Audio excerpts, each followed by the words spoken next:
Lakesh, namaste, shalom and welcome in all languages. My name is Slucki. I'm the founder of the Heaven Earth Project and also the HEAL program. I'm very happy to share with you this report for May 25th, 2015. Very grateful for your continuous visits to our channel, and also I wish today to share with you the excitement that we are almost done with the construction of our personal center, Heaven Earth, here at home. And if you hear some happy sounds, what I call them, because sometimes they are, using the hammer, it's part of the background for this time because we're actually seeding our dreams and projects. So, welcome to this report. I'm going to share with you wonderful information for this week, and it's very unique, so I hope you enjoy it.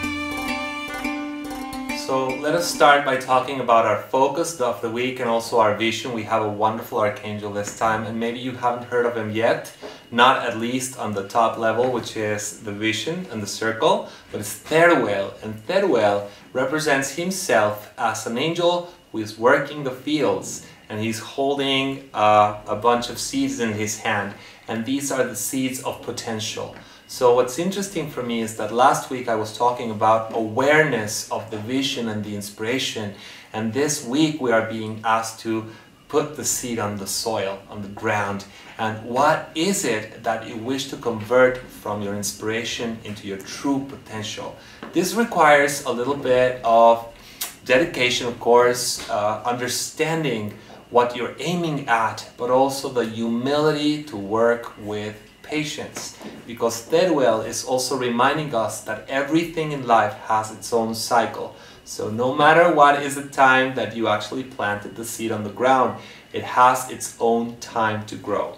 But know that the moment you put it on the ground and when you're nurturing it and giving it the love that it needs, at some point during the cycle it's going to start creating the flourishing and the blossoming, and you're going to be able to reap your fruit. So I'm very happy to share that Theruel as a vision inspires us to see the potential even before it happens, to regain the faith that within the seed is all of the information that you need to actually create a new reality for yourself and for others. And once the fruit is born, you can also share it. It's all about community involvement, community consideration. Your idea is not only for yourself, it might be something that can contribute to the rest of society.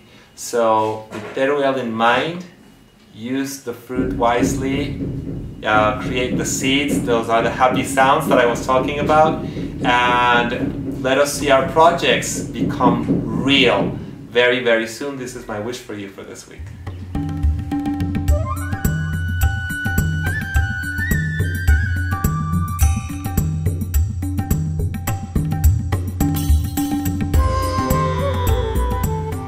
So for the next area in the circle and the map, we have Ishmael, and I wish to invite you to do a little exercise with me today. We are planting a seed of possibility, but Ishmael is about listening to the potentials inside ourselves. So if we could close our eyes for a moment and just ask ourselves what kind of seed we are, to listen to that for a moment. What is the quality, the universal quality that I've come to bring to this lifetime? What am I here to share with myself as an experience and with the world as an opportunity? And if I can take this moment, you can even stop the video for a moment if you wish, just to go inside, to meditate a moment. We've never done this before during these reports. To breathe deep and connect to the Ishmael energy, because Ishmael also has to do with the DNA codes, going inside our codes to rediscover and reestablish a contact with that who we are, or the being that we really, really came to express when we came upon the earth. So can you sense that? Ishmael is about the silence inside. It's about getting away from the distraction. The tool comes from our inner being. And when we connect to that, as it going to the profoundness or the depth of the sea, which is where Ishmael would live, at the bottom of the sea, we can find the hidden pearl within our own being, and then bring it out to shine upon the world. Could you feel that quiet inside you? Can you sense when you do this willingly, wholeheartedly, that you can actually do a little more of connection and just get rid of all the noise that is usually out there? And I was talking about happy sounds, but there's also sounds inside. So when you connect to Ishmael, you will also always listen to your essential self. And for us to produce the best results and for us to be who we are, in essence, it is very important that we take the time to connect to that self every single day. I've been doing meditation for the past 20 years. I cannot express my gratitude to the person who actually connected me to that first meditation, and I continue to practice it up to this day because it really makes a difference, and it's a wonderful, wonderful tool to have. So this is what I want to share with you today. If you wish to know your potential, also allow yourself to meditate. I'm sure that if you're watching this video, you might have already been considering that beforehand.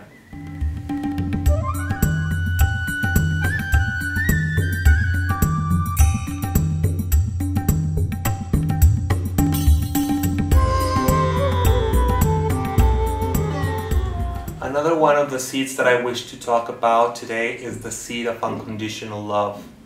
And this is really important for us to understand that unconditional love doesn't have to do with eradicating each and every feeling that you may have. A lot of people who are working on themselves think that because they're in a spiritual path, they need to get rid of the anger, of the fear, of the frustration. Then they become warriors to their own selves. Why? Because they're going like, no, I cannot feel this. I shouldn't be feeling this because I'm growing spiritually. How can it be possible that 15 years later, yes, I'm meditating and I still get angry, I still get frustrated? What we need to understand is that these feelings are connectors of knowingness. Through these feelings, we become aware of our humanness. And if we get rid of those feelings, what is left? Maybe the mind, yes, an enlightened mind, but we are human beings. And that also defines us as sentient beings and people who feel. So we have Shamuel in the area of context. That means how to flow with life. And Shamuel has taught me many, many years ago in a personal, direct connection that the best way to process a feeling is to accept it first. So if I'm getting angry, the first thing I need to acknowledge is I'm getting angry. And the moment I actually acknowledge it first for myself, and then I don't feel fear sharing it with my partner, for example, or with my peers. I can go like, I woke up really angry today. At that moment it begins to dissolve, because coincidentally, Shamuel also has to do with the ocean. He defines himself as the waves of the ocean. So we have with Ishmael the depth of the ocean, listening to our essential self, and with Shamuel we listen to the waves, because those are our feelings. They rise and then they dissolve again, and I've spoken about this in previous reports, but to understand it more deeply, it's about acknowledging our humanness before trying to get rid of it. How can you actually seed something if you don't accept all aspects of that reality? So the moment you were born, you were already saying to yourself, yes, I want this journey. Yes, I want to feel. Yes, I want to experience these emotions because they will lead me to understanding and to growth. So how can it be that now that we're the human beings, we are trying to get rid of all of that? It's not congruent, it just can't be. So it's more about flowing with them, accepting them, and then they will not turn against you or overwhelm you. The more you try to resist and control, the stronger the feeling gets. So it just doesn't make sense to try to resist or turn your back away from it.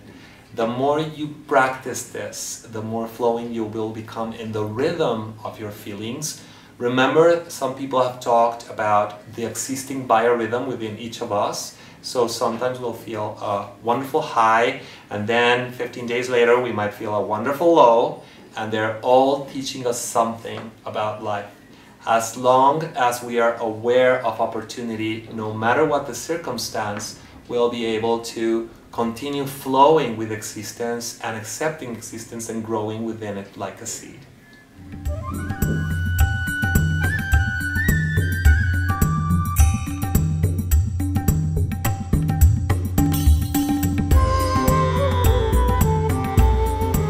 So one of the things that I've personally observed in my own process, in the process of the people that I work with in personal consultations, is that one of the things that is most challenging to us as human beings is how to deal with our instinct.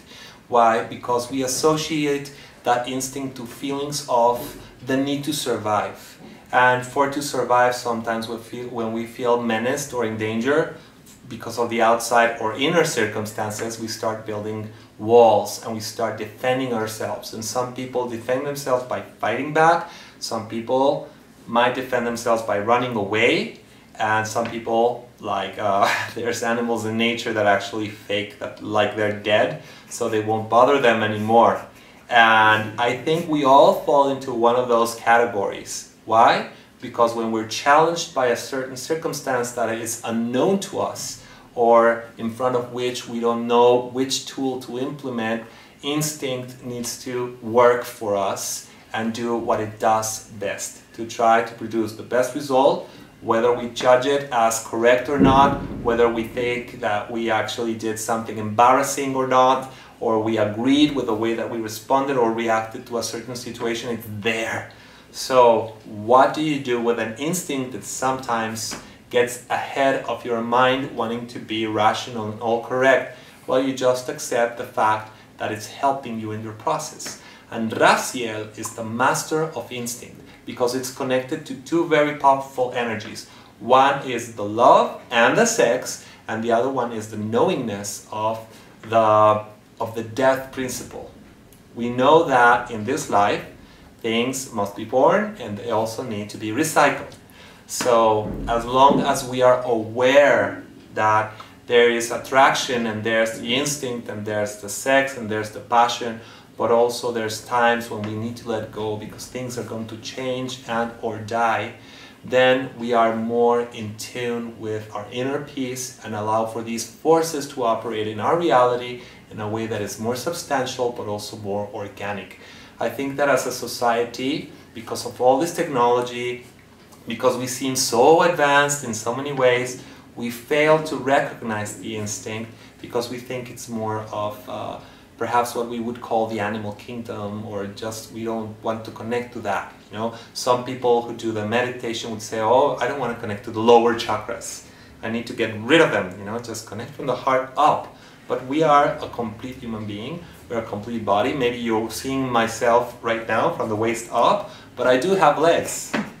I do have genitals, I do have feet, and that means that I'm walking the earth as a total human being. So why not recognize that? The energy of Kundalini, which is represented in some philosophies as a serpent of light, you know, traveling up from the perineum or the first chakra to the seventh, and I would say even higher, when we really connect to the cosmic self, is telling us that this is a journey of transformation, that this is a journey of knowingness at all levels of reality, from the instinctual to the cosmic. So Raziel, and I've said it before, divine secret is actually revealing to us that by undergoing transformations, by accepting the being organic of the self, by being instinctual but also cosmic, we become complete and we know creation as a whole. So yes, it's a tremendous challenge, but it's also an incredible opportunity, and this is where the seed sprouts from. because you need a lot of power and a lot of life force to break the shell and move upwards to where the light is. And we are experiencing exactly the same movement towards ascension as a seed would.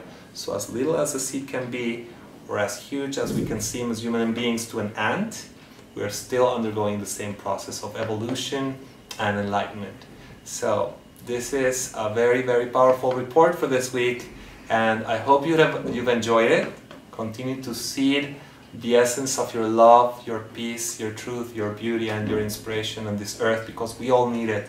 And I will continue to be here sharing these reports with you as long as you continue to like us, visit us, subscribe to our community, visit our webpage, and you know that I'm here for you. So I can only say namaste, in Lakesh Shalom. In all languages, you are welcome to this community, and I'll see you next week.